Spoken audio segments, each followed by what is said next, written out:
Hello, good afternoon to you. Welcome to Hard Facts on 92.3 Nigeria Info here in Port Harcourt. I'm Dio. 10 minutes come past 3 p.m. and you're welcome to the Friday edition of the show, my favorite. It's good to be here. I hope the week has been a good one. I hope it's been a fascinating one for you. Very much hope so.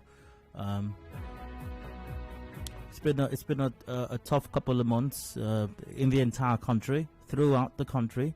The Federal Republic of Nigeria. It's been a very tough couple of months. But here in Rivers State as well, we've had a peculiar situation. Not that the curfew is peculiar to Rivers State, but I mean, we've had our issues to deal with here with the curfew from 8:30 p.m. Till dawn. However, that situation has been reversed just sometime this week, and the curfew is over. The curfew has been lifted. Yes, indeed, the curfew has been lifted. And the first Friday is the first Friday since His Excellency the Governor lifted the curfew in Rivers State, and I imagine it's going to go down. It's going to go down tonight. Just endeavor to do so as responsibly as possible, with the reminder, with the knowledge that there will be many more Fridays, and it's going to go down many other weekends as well. I know you're not going to listen anyway, but just try to let it ring somewhere in the back of your mind. Anyways, welcome once again.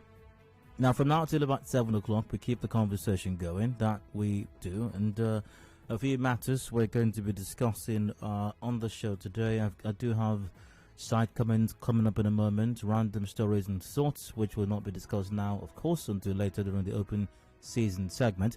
I've got a rant as well. I'll be dishing that out shortly, and I'll get your take. I'd like to get your take at 9 till 4. 4 features the business news. Yep, we got news every hour. And after that, what do we have? Onoje determined to be INEC commissioner. Yep, she must truly want to serve her fatherland, or is it her motherland now? Whichever it is. She's obviously very committed to getting the INEC commissioner job. Well, the Premium Times seems to think otherwise. I mean, not doubting her commitment, but as to whether or not she should be given that position, at least if the story is anything to go by. And the story from Premium Times is captioned, INEC job, evidence emerges showing Loretta Onoche lied to Senate panel. Once again, that's cut to Premium Times.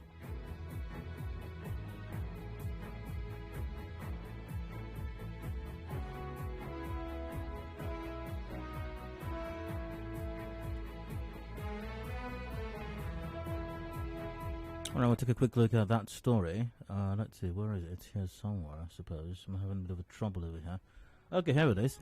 Despite denying allegiance to the All Progressives Congress, an old tweet has now emerged indicating that presidential aide Loretta Onoche supported and promoted the party in 2020, contrary to her claim that she quitted partisan politics in 2019. Ms. Onoche on Thursday appeared before the... Okay, so... Oh my...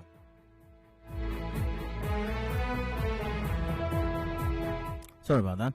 Now, she appeared on Thursday before the Senate Committee on INEC, which screened her for the position for National Commissioner for the Electoral Umpire.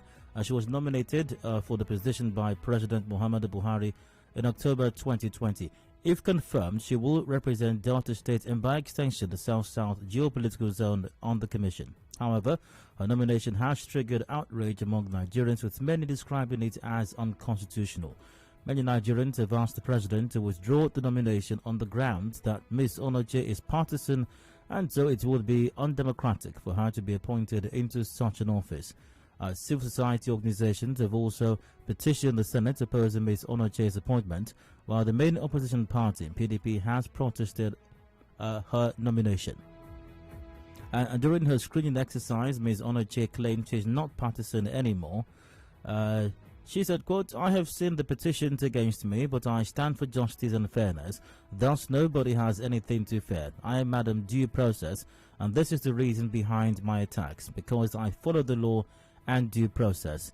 Since Buhari was elected as president for the second term, I have removed myself from everything about politics. Since 2019, I don't have anything to do with politics. As I'm sitting down here, I'm not a member of any political party in this country. End of quote. But a tweet by the presidential aide on June 24, 2020 shows she promoted the APC, stating that the party was going through a growth process. Now, here is that tweet from her official Twitter handle at Laura Star. This was tweeted June 24, 2020. It has a huge, the logo of the APC, and then attached to it is this quote: "There is definitely an APC e-NEC meeting tomorrow. We are going through a growth process. Thank you, everyone." End. Now, at the time of the tweet, the party's National Working Committee, led by the former chairman, Adams Oshimole, was embattled and was eventually dissolved by the party's National Executive Committee. Ms. Onoche's tweet came a day before the dissolution. The tweet is one of many open campaigns Ms. Onoche did for the APC. Well, there's more to the story. We'll get to the details or more details later on. And I'll be asking the question, possibly amongst others, should Loretta Onoche be confirmed as INEC Commissioner? That's it, basically. I'd like to get your take on that in the 4 o'clock hour. No doubt, once again, she's committed to getting that job. It appears that the presidency might just be as well. That takes us till 5. We've got the news update at 5 p.m. And after that, should you be concerned about work? Should you be? Well, I'll be discussing workers' health and work-life balance. And I'll be having a guest with me in the 5 o'clock hour for that conversation. Dr. Kingsley Douglas is a consultant, occupational and public health physician. He'll be joining me for that conversation in the 5 o'clock hour.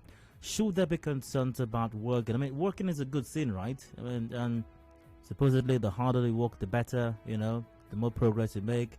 You get promotions, you get paid more money, get to live in a big house, drive a nice car, even, you know, send the kids to good schools, go on holidays, even, stuff like that. So, but should one be concerned about all of that? We'll look at that in the 5 o'clock hour. Headlines 5:30, major news at 6, open season afterwards, till about 7 o'clock when we wrap it up, and the sports gang will be in for extra time.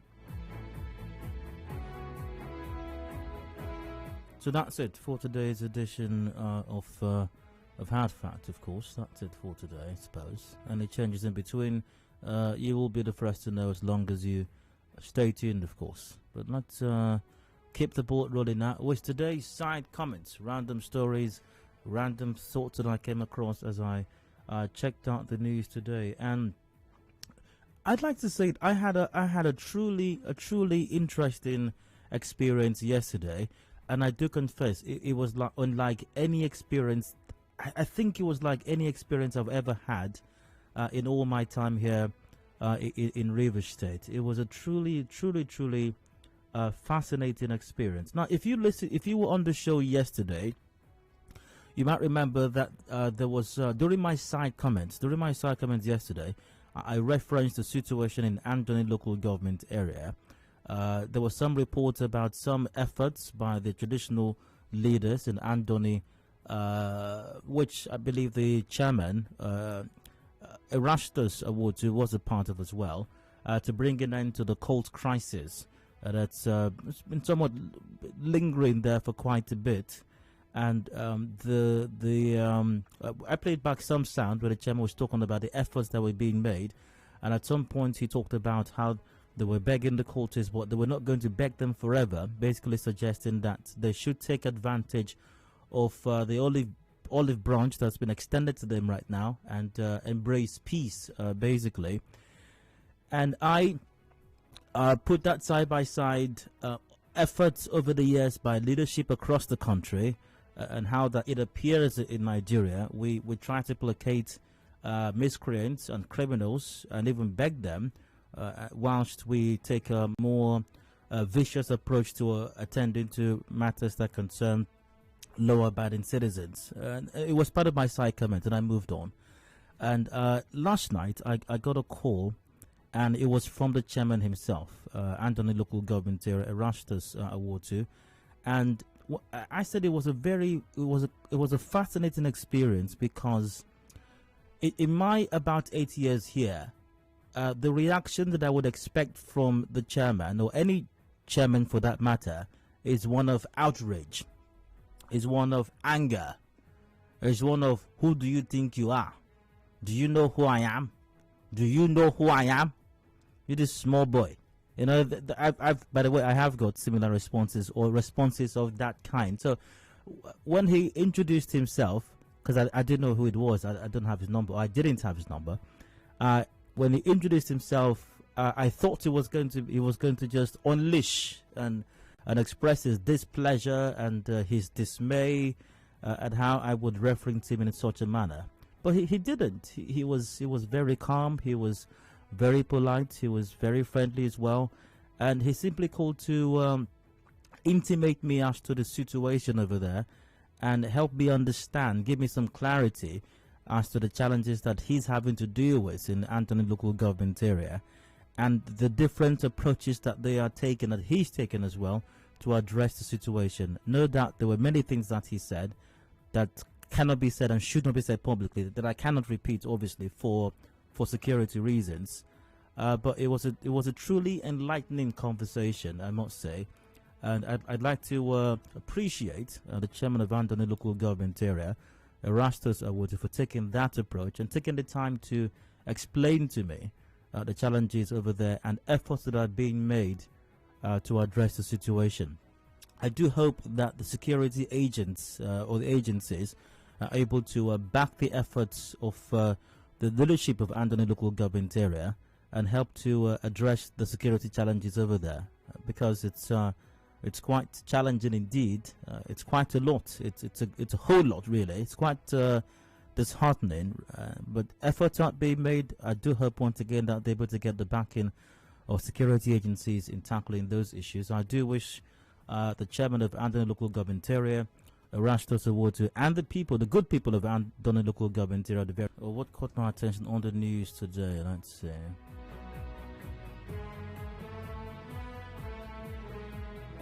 Well, the Chief Judge of Rivers State, Justice Simeon Amadi, has banned racketeering of, I think that was on the major news earlier. I think I'd like to go with that version. Or is it? It's here somewhere.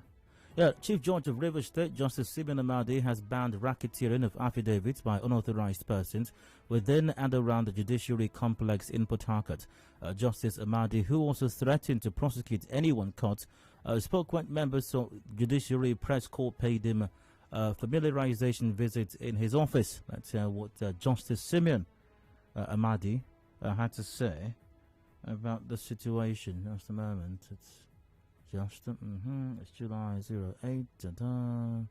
Aha. No, not this one. Oh, this is the one, I believe. Yeah. You've also made me to realize, even if I've heard of it, the touts there, I know that in my former High Court 4, there was one that was brought to my court that I reminded. The touts are still there. What have you done? So let's take note from tomorrow. Please, those escorts, they should go down to that place and whisk every person. And if we get any person this time around, I think we know what to do. So I do have a question though, if it pleases, if I may, Your Honor, if it pleases you, why are they still there? I mean, why are they still there? We're talking about the judiciary complex, for crying out loud. That is the seat of justice. You would think that everybody that was there had wings, invisible wings maybe, are all angels, and have a halo, an invisible halo at least above their heads. But apparently, crime and criminality is domiciled. Is domiciled the seat of the judiciary, the home of the headquarters of the judiciary, of the justice delivery system, has a crime syndicate operating there. Allegedly, of course, allegedly. So once again, Your Honourable Justice Nice, if I may ask, why are they still there? Why have they been there at all in the first place? And why are they still there? Anyway, and earlier in his address, the chairman of the Judiciary Press Corps, Samuel Chinda, complained of the increasing rate of touting in the judiciary complex. Well, let's hear the complaint. What is happening within the judiciary premises and outside the premises? People are touting seriously. I know when before your predecessor was here, she made an attempt through my own personal effort that some of them were arrested. Now they have increased their number all over the place. They are harassing people. As soon as they come from vehicle, they will cry people. Oh, affidavit is becoming an eyesore and it's a disgrace to the entire society that people are now doing affidavits on the road to avoid embarrassing judiciary anyhow. No, I completely disagree. Okay, I'm going to play that back again. Just a moment. What is happening within the judiciary premises and outside the premises? People are touting seriously. I know when before your predecessor was here, she made an attempt through my. Okay, so what did that attempt accomplish exactly? That's the question that comes to mind. Here is what that attempt accomplished. Every personal effort that some of them were arrested. Now they have increased their number. Exactly. Some of them were arrested, but rather than the numbers going down, the numbers were going up. That's the result of the efforts of the predecessor. All over the place, they are harassing people. As soon as they come from vehicle, they will cry people. Exactly, because OME markets had been shut down, so they didn't know what to do. So that's why they all moved to the judiciary complex. You understand? I think that may be a very good reason for that. If they can't sell at OME market, at least they can sell affidavits at the judiciary complex and talk about empowering themselves and job creation. That's it. We're talking about diversifying the economy for a while. These people have simply created their own economy right there at the judiciary complex. Affidavit is becoming an eyesore and it's a disgrace to the entire society that people are now doing affidavits on the road to avoid. Okay, that's what I disagreed with. It's not a disgrace to the entire society. No, sir. I beg to differ very, very strongly. It is not a disgrace to the entire society. No, it is not a disgrace to me, or I'm an embarrassed. Okay, maybe I'm embarrassed by it, but it's not a disgrace. It is a disgrace to the judiciary. Yeah, let's lay blame where the blame is. I don't feel disgraced by it. The judiciary and lordships and justices should feel disgraced by it. I don't feel it. Maybe lawyers as well, I suppose. But it's to society. It's a disgrace to the judiciary. It's as simple as that. What it is. You know, we're now selling affidavit. Yeah. Affidavit. Which kind of stamp do you want? Which one? Which one do you want? Which of the justices do you want to stamp to sign your affidavit? Do you want justice? Or do you want magistrate? Which one do you want? Do you want chief justice? That one will cost you. That one is a bit more expensive. You know, that one is chief justice signature. I'll go and meet those people now. See, affidavit here, original one, original affidavit here. See, let me tell you the truth. Okay? There's fake and there is original. You understand? Okay, there's fake and there's which one do you want? Okay, see Nigeria, you don't like it when we tell you the truth. Yeah, I've told you the truth now. I said it's fake, but it's fake too. You can still use it. Nobody used to check this thing. You can still. It depends on what you want to use it to. If it is police station that you want to go and use it, if it's police station, you can buy fake. If you take it to police, they won't know. Don't worry, it's fake. Don't worry. Take it to. See, if it's police station you are going to, if it's police, okay, I will advise you. I'm your brother. Buy fake. They won't know. Don't worry. All of them come here to collect it too. They won't know. Just give it to them. They can't even see. They will even read it upside down. Just take it to them. Don't worry. They won't know the difference. But if you want to go to like embassy, like embassy, okay, don't use fake. Oh, they won't give you visa. So or buy original one. It's more expensive, but I'm just advising you as a fellow brother. Affidavit here. Affidavit here. Yeah, it's a disgrace indeed to not to me, not to all of us. It's a disgrace to the judiciary. Yeah.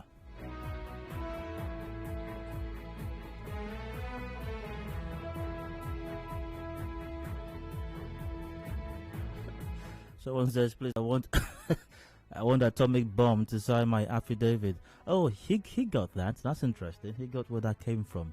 At lawyer atomic bomb. Oh, that's nice. So let's see, what else caught my attention on the news today? Let's see.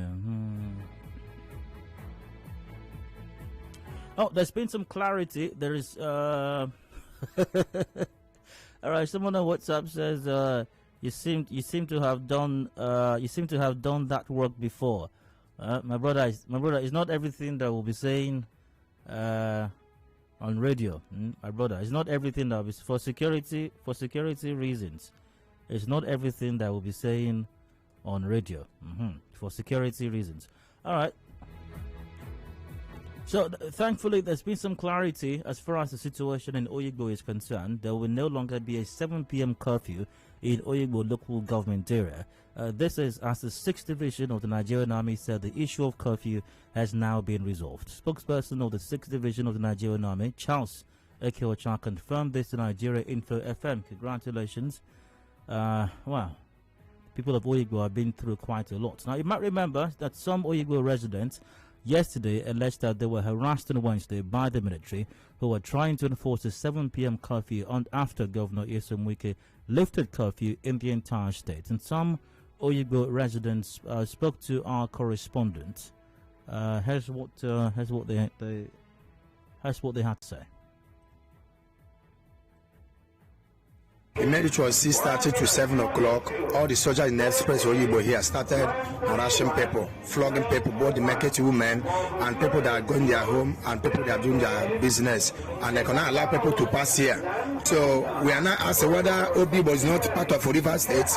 We all were jubilating. By the evening, we all came out and then tried to stay up to 8 o'clock. What we saw was beating people from every nook and cranny. I even did not even sleep in my house. I slept somewhere. We were asking the governor, he should explain to us fully whether the curfew he removed, whether Oyigbo is part of it, or the curfew in Oyigbo continues. So let us know what is actually happening. Is Oyigbo not River State? Why are they treating us like this? All right, so it's good to know that there's been some clarity as regards the situation over there. That's very, very good to know, by the way. And we hear that construction work has started inside Oyigbo police station after it was burned down by hoodlums during the NSAS protest over 8 months ago. Our correspondent reports that 2 separate buildings have been erected beside the story building that was burned. The new buildings have been constructed up to lintel level. Police in Oyigbo have continued to make use of a block of shops in front of their police station. And it's very sad that what happened at the police station in Oyigbo happened. It should never have happened. Very unfortunate indeed. It's good to know that we're rebuilding, but as we rebuild the station physically, the buildings, I hope that we're also rebuilding our mindset as citizens, as police officers as well, as the police, the institution. I hope we're also rebuilding our mindset and understanding, reminding ourselves what it means to be a police officer, the professional tenets and requirements of being a police officer, and how to properly enforce justice, and how to properly carry out policing in Oyigbo, in River State, in the country as well. And I was asking, I think yesterday and 2 days ago as well, why are you angry at Nigerians? Why are you angry at civilians? Whether it's the police, whether it's the army, the military, security agents, why are you angry at Nigerians? You say you buy buttons for yourself as police. Nigerians are not the ones holding the money for buttons. You buy bullets for your guns. Nigerians are not the ones holding back the money for bullets. You buy fuel to power your vehicles. Nigerians are not the one holding back the money for petrol. Why do you always want to beat Nigerians and torture them and harass them and even give them blood sugar sometimes? Nigerians are not the ones responsible for you living in dirty barracks. Nigerians are not the ones responsible for that. So why are you angry at Nigerians? Why are you angry at your fellow citizens who are also victims like yourself of persistent, continued, terrible governance in the country? Nigerians didn't do it. Stop hating Nigerians. Stop beating us. Stop killing us. Stop stealing from us. Stop torturing us. Stop traumatizing us. We're not responsible for your situation. We didn't cause it. As a matter of fact, if anything, you have joined the honorables and excellencies in bringing all this upon us. You are even more responsible than most of us are. So why are you hating on us? Why?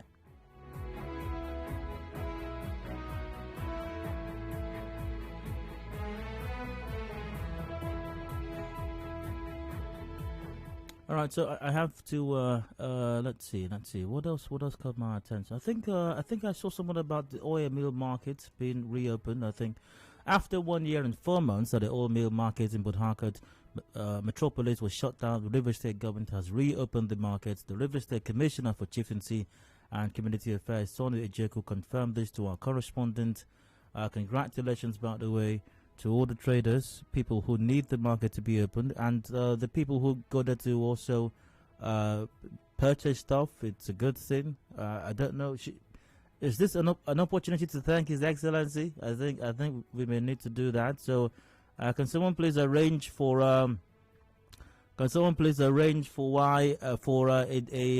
Thanksgiving? I don't know. How do we do it? Are we going to buy the Ankara or the Ashwebi for the dancing to thank His Excellency? So please, can someone arrange that?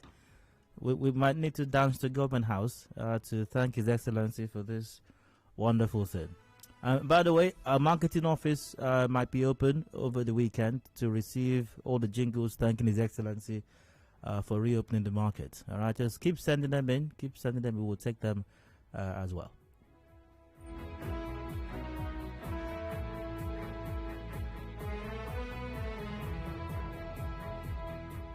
All right, I do have to wrap this up right now, but not before. I think I also came across some story in the Punch earlier today that kind of caught my attention. You need my local government vote to win Rivers governorship election. That's Nweke. Rivers State Governor, yes, Nweke, has said he will not support anyone who does not have the vision and clarity of mind to make the state to progress to succeed him in 2023. He said some things quite interesting. I cannot support anybody who cannot move Rivers State forward. I will support those who mean well for the state and have the heart to continue to support the party. He said, you need me. I'm a governor that comes from the most populated electable voters. There is nobody in this state that wants to be governor that would not look for my local government. Our local government cannot be underrated. Don't hate me too much. Let people know that we must all work together to move Rivers State forward. End of quote. Your Excellency, sir, is all not well within the PDP in Rivers State? Is something going on that we need to know? Just asking for a friend, Your Excellency, just asking for a friend. But 2023 is drawing closer, and something tells me there's plenty of drama. Well, throughout the entire country, there's going to be a lot of drama, but I'm particularly fascinated by what River State drama offers. Well, we shall see. Time tells everything, doesn't it? So that's a wrap on today's side comments. I have to go for a break now for today's rant. But a few comments via WhatsApp just came in. Good day, my wife just echoed, saying, seems Dio has done this job of affidavit racketeering before. So we can't be saying everything on radio. For security reasons, we can't say everything on radio. Someone says, but tartan is everywhere and in almost all sectors of the economy. Shipping, transport, telecommunications, power sector, to name a few. It's even worse in Lagos. I guess it's transferred aggression. All right, okay. Don't worry. The versatile CB will call you this night and explain to you why they are angry. I hope it does, really. I hope it does. Someone says, please, I'm a tailor and I make good ashwebi. Okay, great. So I'll take down your number. So we can work out the ashwebi to go dance Government House, because we have to thank His Excellency for this. For reopening oil mill market, that is. So that's it for today's side comments. I'll go on a break. When I return, today's round comes up. Please stay with us.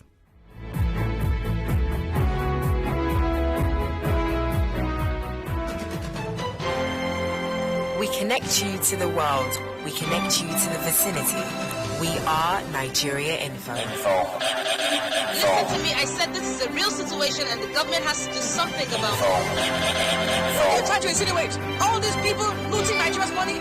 This is Nigeria Info, in the heart of Nigeria. 92.3. We are Nigeria Info. Are you ready running late and can't make it down to our Rumorsi office to book your commercials? Don't worry, because you can take advantage of our marketing office inside Port Harcourt to book your commercials. It is located at Shop 9 Mediatrix of All Graces Plaza, FIRS Stadium Road, Port Harcourt. You can also call our sales rep on 18162.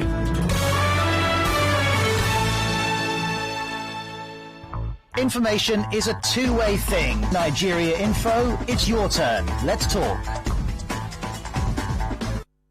And now, Hard Facts.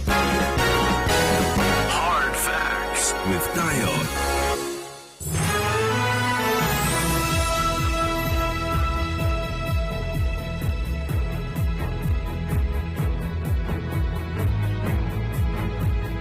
Welcome back. Hard Factor 92.3 Nigeria Info, here in Port Harcourt. I'm Dio, and I'd like to rant for just a bit. I've got something in my mind. I'd like to express a few thoughts on it, and you're welcome to express your thoughts and mine all the way till 4 p.m. Where to start from with this one? Right, Nigerian leaders. Oh yeah, you guessed right. It's about Nigerian leaders, or one in particular. But let's start with Nigerian leaders. Seem to think that nobody watches them. Nigerian leaders are like those very bad parents who think that, or who don't know that their children are actually watching them. You know, there are parents like that who have no idea, who seem completely ignorant of the fact that children not only learn from the things that you tell them, but children also learn, maybe even learn more from observation. And by the way, in case you're a parent and you listen to me right now and you did not know this, shame on you, really. Children not only learn from instructions given to them, but they also learn, and once again, maybe even more from observing. And sadly, once again, some parents, or maybe even many parents, don't know that. And that's bad parenting, but those are bad parents in my estimation. And that's how a lot, if not even most, leaders in Nigeria are. And I'm talking those in public office, elected officials now. They don't know. They don't think that. They think that the only thing that matters is what they say. And nobody is watching. None of the citizens or the electorate or members of their constituents are watching what they do. That all that matters is when they go on national television, or when they grant interviews, and they stand in their babariga, and they look left, and they look right, and they smile, and they tell a joke or two, and they don't finish their statements. Everybody in the crowd finishes their sentences for them. They're convinced that's the only thing that matters. Not realizing that beyond what you say as a leader, the things that you do leave the biggest impression in the minds of people, in the minds of the people that you lead or that you govern. One such person who appears to not have an idea of how this works is one of the governors in the country. And here's a story from Premium Times. Ganduje replaces Kano's anti-corruption agency boss. Now here's the story. The governor of Kano State, Adedayo Ganduje, has appointed Mahmoud Balarabe as acting chairperson of the state's public complaint and anti-corruption agency following the suspension of Muyi Mogaji. The governor's spokesperson, Abba Anwar, in a statement on Thursday, said Mr. Balarabe was a director for public prosecution in the state's Ministry of Justice. The appointment of an interim of an accountant to the agency from the office of the Accountant General of the state.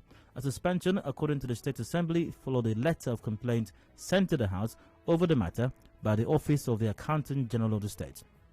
Mr. Anwar said the new appointment is with immediate effect. A director, the acting executive chairman, to discharge his duties diligently according to the laid down procedures established in the commission. Now, I don't want to go into what led to the face-off, or the complaints of the previous head of this agency and why he's been removed and all that. But the governor of Kano State, for some reason, is replacing the head of the anti-corruption agency in his state. For what he believes, obviously, was some malfeasance or misbehavior. This is the same governor, by the way, whose nickname, or who has been nicknamed by some persons, Gandola. And you might remember how the nickname Gandola came to be. I am not sitting here acting as judge or jury to deliver any verdict on his innocence or otherwise. However, you might remember the infamous video or videos that surfaced online, published by some person, some online media outfit, showing allegedly His Excellency the Governor stuffing dollars into his danshiki, his baban riga. Hence the title or the nickname Gandola. Of course, His Excellency the Governor has insisted that the video was photoshopped. Now, when the State House of Assembly attempted to investigate that matter, His Excellency, who has replaced the head of the anti-corruption agency in Kano State, went to court to ask the court to stop the House from investigating these allegations. His Excellency then proceeded to file a suit in court against the publisher of those videos. It might surprise you to know, or maybe not, and even quite recently, His Excellency the Governor withdrew that suit from court, that suit in court. He withdrew it, citing no particular reasons actually, just withdrew it. And by the way, the court has awarded damages against His Excellency in favor of the publisher of those videos.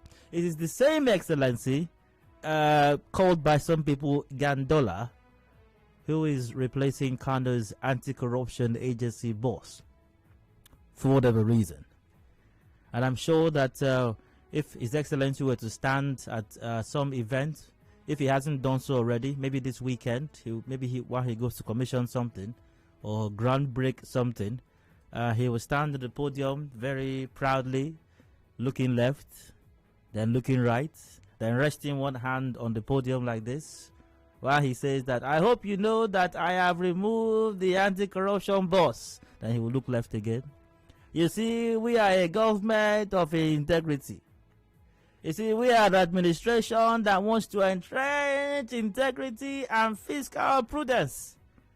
We are a government, we promised you when we're coming in that we're going to ensure accountability, that we're going to ensure an open book, that this government is going to be transparent.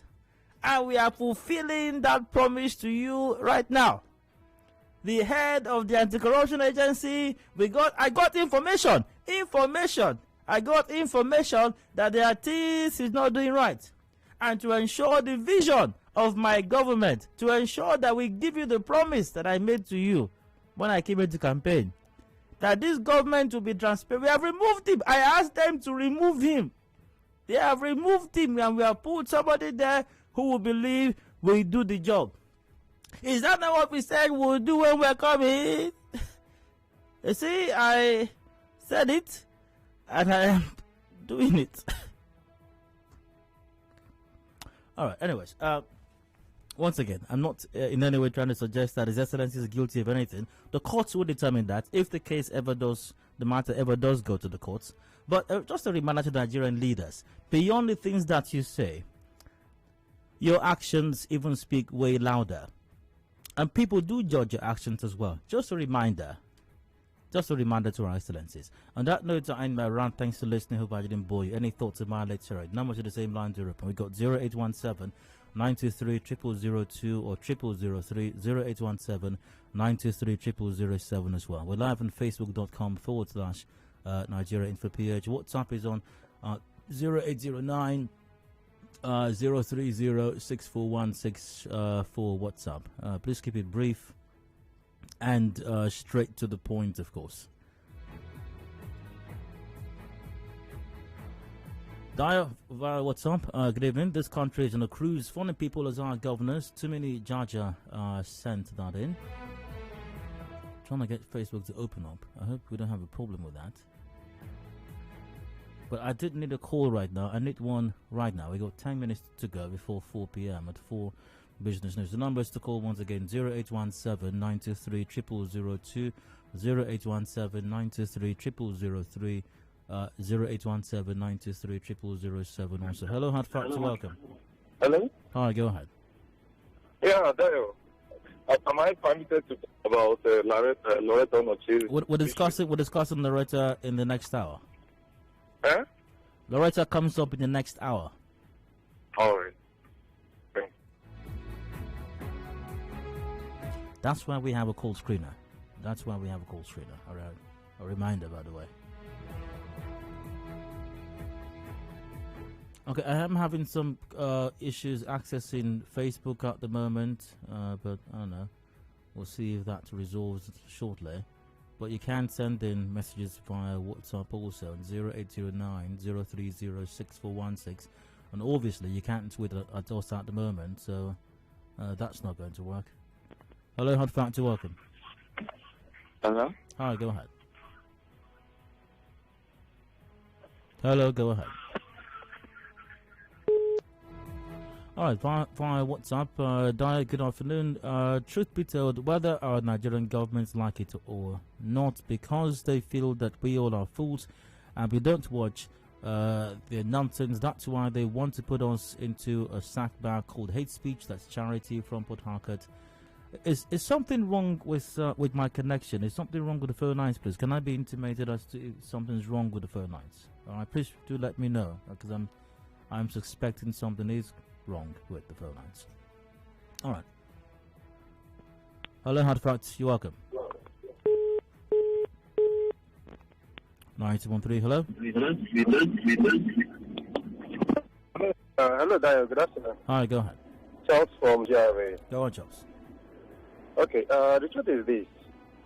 Majority of the voting population lack basic education. So most of the time, I really love your rant, but however, it takes an enlightened mind to understand these things and how they really work. Ganduje will boldly, with 100% self-confidence, climb any podium to defend his actions and inactions, including the dollars that he was talking into his pocket.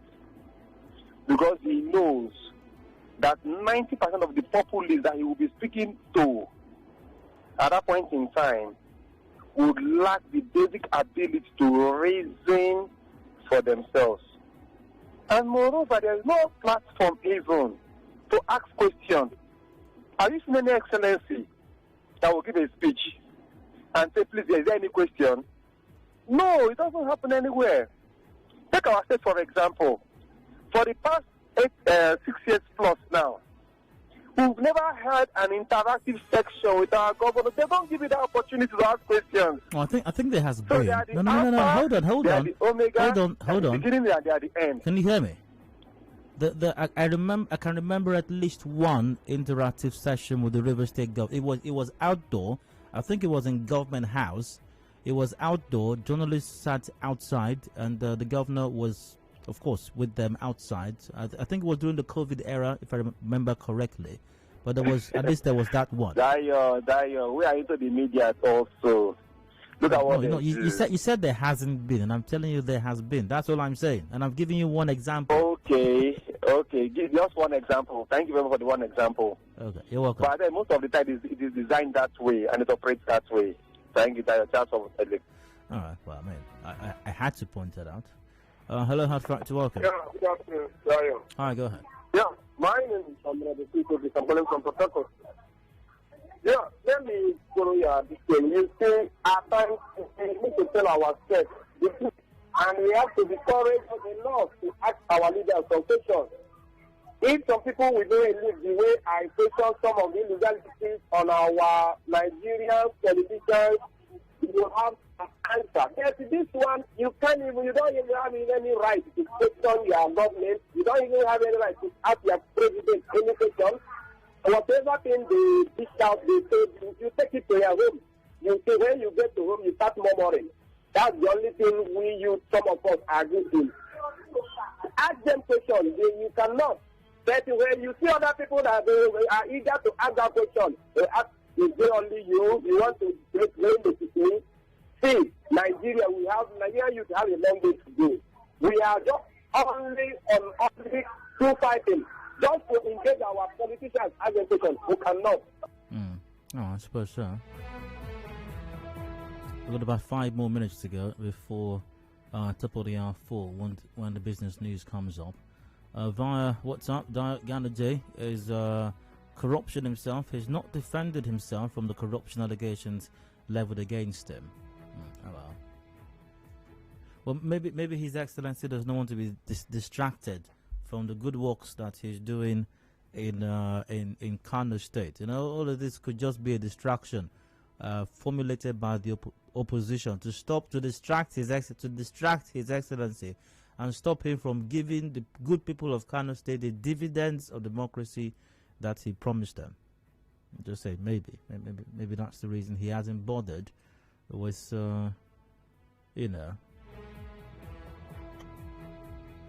doing anything substantive or allowing anything substantive in a bid to defend himself of the corruption allegations leveled against him. Apologies sincerest once again. I suppose we do have some concerns or challenges with the phone lines this afternoon. I hope it does get resolved soon enough. Maybe I can take another call.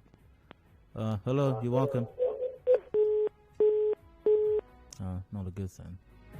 Not a good sign, I suppose. All right. Well, I suppose we can still have ourselves a conversation nonetheless. 3 more minutes or so till 4 p.m. I am taking a WhatsApp as well. And for the life of me, I can't seem to be able to access Facebook at the moment. That's somewhat problematic as well. Anyways, I think WhatsApp is working, so we can also obviously and always make use of that on 0809 030 6416. That's 0809 030 6416. All right, so let's wrap it up on that note. I think the message is quite clear. Nigerian leaders should remember once again, and irony, a funny thing. As we approach 2023, excellencies and honorables are going to become highly philosophical. Yes, they're going to become they're going to become Plato. And who are the other guy? What's the other guy's name again? They're going to become Plato and co. Very philosophical. You know, I'm telling you, they're going to be preaching a lot and talking about the goodness of mankind. You know, and how we all need to come together. And how we need to do things the proper way and the right way. And how we shouldn't allow ethnicity and religion to divide us. Because we are one people. We are one. We are all one. And by the way, this will be the same honorables and excellencies who in the past engendered ethnicity and employed division. But they're going to get highly philosophical, you know. Oh yeah, someone help me. Socrates, exactly. Yeah, going to become very, very, very philosophical. Yes, and that's from DJ Perez. Thank you very much for that. Anyways, I hope we've learned. I hope we are learning really. All the philosophy should not distract us from the goal, and all the bole and fish that will be bought, and the naked babies that will be carried, and the ugu that will be bought also, and the philosophy. I hope it will not once again distract us from the goal. And the goal is to get people who you believe are genuinely concerned and have the capacity as well to improve your quality of life, to get them elected into office. Someone also shares another one here. Aristotle, exactly. They're going to become students of Aristotle as it approach 2023. We got business news coming up right now. When I return, Loretta Onoche determined to become INEC National Commissioner. You're taking that when I return. Do please stay with us.